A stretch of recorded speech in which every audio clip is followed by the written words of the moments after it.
I'm Freya Gaia Love, isa akong tarot reader, at nagbibigay din ako ng Lotto Tips. Sa ngayon, March 8, meron akong muling Lotto Tips na ibinigay ng aking mga gabay. Ito ang image na binigay sa akin.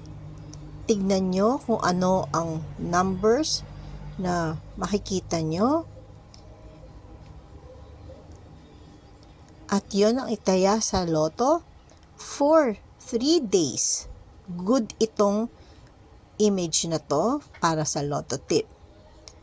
Good itong image na to para sa Lotto Tip for 3 days. At ito ang binigay sa akin ng aking gabay. Naway pagpalain kayo.